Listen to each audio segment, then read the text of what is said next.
Oke, mari kita sambung lagi kelanjutan dari novel Mercenary King. Nah, sebelum dimulai, Mimin mau bertanya dulu nih kepada para pemilih Project Mercenary King. Pertama, haruskah kita tetap melanjutkan project ini atau mengganti dengan project lainnya? Mengingat ada banyak sekali penyesuaian yang dilakukan oleh autor dari versi novelnya. Terkadang banyak adegan yang di-cut dan terkadang pula ada banyak adegan baru yang ditambahkan dari versi novelnya. Jadi beberapa spoiler Mimin itu kayak nggak berguna. Atau versi yang kedua, spoiler tetap berlanjut tapi setelah versi manhwanya keluar dan 1 minggu 1 kali saja. Monggo silakan dipilih mau gimana dan mari kita lanjutkan. Nah, di versi manhwa chapter terbarunya itu berakhir saat Ghislaine ingin merekrut tentara bayaran dari Tanah Barat, yang mana dari versi novelnya itu belum muncul ya. Mimin udah coba baca versi novelnya dari ending chapter spoiler minggu lalu dan sudah sampai hampir 10 chapter, adegan tersebut masih belum keluar juga. Jadi Mimin gak tahu nih apakah adegan tersebut adalah adegan penyesuaian atau ternyata autor memilih memangkas banyak sekali adegan yang seharusnya ada di versi novel. Jadi Mimin akan sambung saja sesuai dengan ending minggu lalu, yaitu saat Ghislaine ingin membentuk korps pasukan penyihir. Cloud lah yang diberi tanggung jawab untuk merekrut para penyihir. Tentu saja itu bukanlah perkara yang mudah dan Cloud pun menggunakan rencana licik untuk bisa menggait para penyihir. Pertama, Cloud berkata siapapun yang bergabung akan diberikan banyak fasilitas dan bahkan juga akan diajar langsung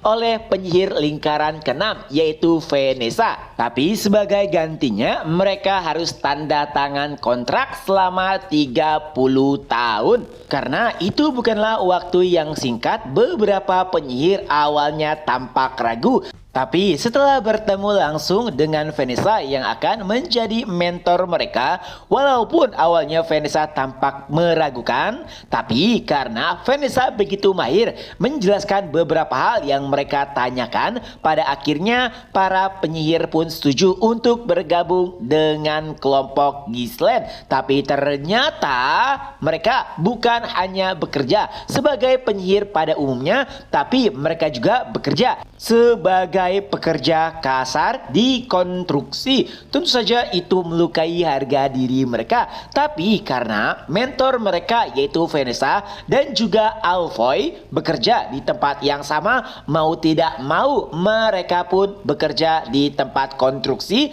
untuk mempercepat proses pembangunan di wilayah utara. Dan setelahnya Cloud pun melaporkan kepada Ghislaine bahwa runestone yang mereka miliki hampir saja habis, dan saat itu pula Ghislaine pun memutuskan untuk kembali mengumpulkan runestone di hutan binatang. Tapi persiapan kali ini berbeda dengan persiapan terakhir mereka. Dahulu Ghislaine hanya membawa 200 prajurit, tapi saat ini ia membawa 3.000 prajurit elit, 400 kesatria, 300 pemburu, 200 elf, 50 penyihir, dan 500 buruh. Totalnya melebihi 4.000 prajurit. Ghislaine dan Kaor bahkan merasa jika tindakan mereka dahulu terlalu gegabah karena hanya membawa 200 prajurit saja.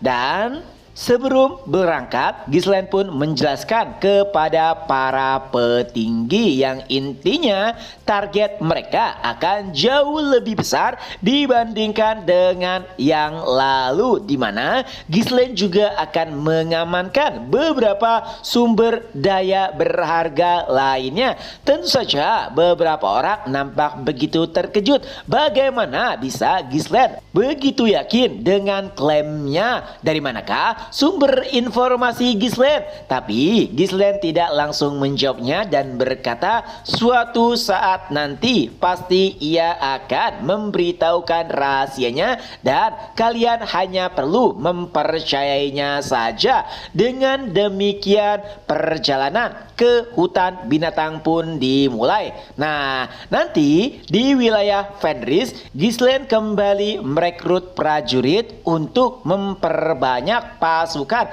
karena target Ghislaine begitu besar, mengamankan runestone yang jauh lebih banyak dibandingkan dengan sebelumnya dan juga sumber daya lainnya. Semakin banyak prajurit dan pekerja, maka semakin bagus pula, dan pada akhirnya mereka pun memasuki hutan binatang. Tentunya ada banyak monster yang menyerang, tapi dengan jumlah pasukan yang cukup, mereka semua bukanlah menjadi permasalahan besar. Ghislaine, Kaor, dan prajurit elit lainnya terlihat jauh lebih kuat dibandingkan dengan terakhir kali saat mereka memasuki hutan binatang. Para prajurit dari Fenris bahkan begitu terkejut dengan pertumbuhan cepat dari prajurit di bawah kepemimpinan Ghislaine. Walaupun awalnya perjalanan begitu mulus, tapi ekspresi setiap orang pun langsung berubah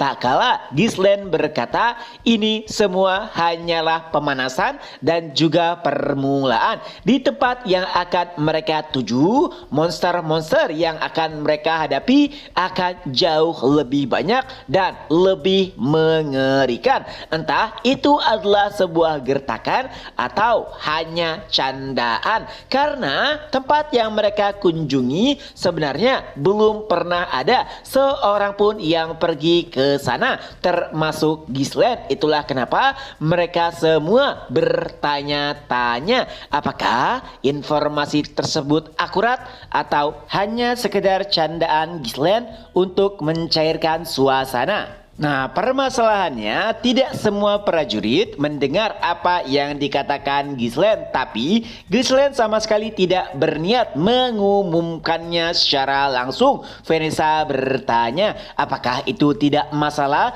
Jika demikian akan ada banyak nyawa yang akan dipertaruhkan.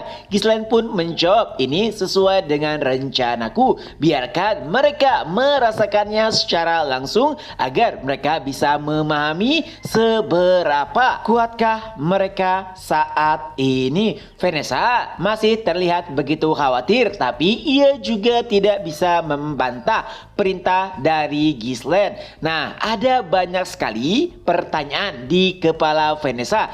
Kenapa Ghislaine mengetahui berbagai macam hal yang seharusnya belum diketahui oleh siapapun? Ghislaine hanya menjawab ia akan menceritakannya suatu saat nanti. Hingga pada akhirnya mereka pun memasuki wilayah yang belum pernah terjamah sebelumnya. Ghislaine memerintahkan setiap prajurit untuk lebih waspada dan berjalan lebih santai. Ghislaine sangat mengingat tempat ini dari kehidupannya yang lalu. Di sini adalah tempat yang dikuasai oleh Ogre yang disebut sebagai Raja Hutan.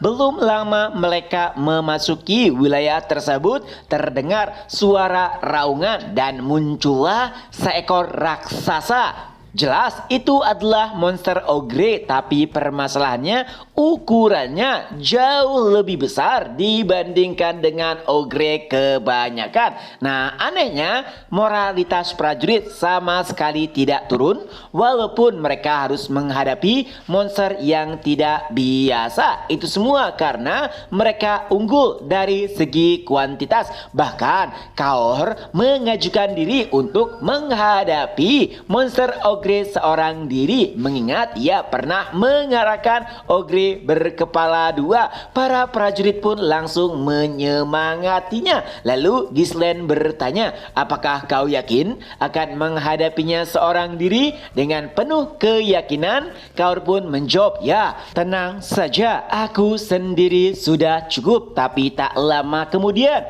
terdengar raungan lainnya. Satu demi satu Ogre bermunculan. Gisland. Jumlahnya langsung bertambah dari 1, 2, 5, 10, 15 dan kini jumlahnya sudah mencapai puluhan. Para prajurit yang awalnya nampak begitu tenang kini mulai bersiap siaga. Adapun Kaur sendiri, ia menatap ke arah Gisland seolah-olah berkata, "Tolong bantu aku." Tapi ia tidak bisa mengatakannya secara langsung karena merasa malu sebelumnya berkata akan menangininya seorang diri. Dan saat itu Gisland pun menanggapinya, "Baiklah, aku akan bantu." Ia pun langsung mengeluarkan pedang besarnya. Dengan itu pula chapter pun berakhir. Ya, itulah kelanjutan dari novel Mercenary King. Semoga terhibur. Ketemu lagi di next video. Bye bye.